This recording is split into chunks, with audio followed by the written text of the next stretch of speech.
Tahimik ang bahay, wala na ang tawanan, di na rin maririnig ang sigaw mong masigla. Mga kapatid mo'y tila nagtataka, bakit ang kwarto mo'y biglang nagbago. Si inay, si tay, pinipigilang lumuha, pero sa mga matay, lungkot ay halata. Hindi madali na ika'y payagan, pero alam namin yun ang dapat tahakin. Audi, sa bawat hakbang mo, bitbit mo ang aming dasal at puso.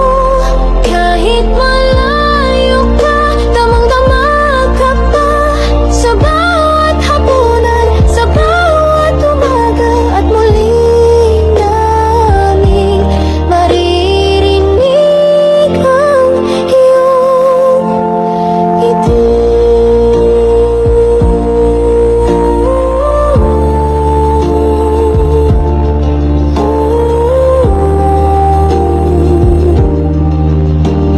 Mga larong naiwan, bawat kwentuhan, mga kwadradong unan, mga yakap ng laman.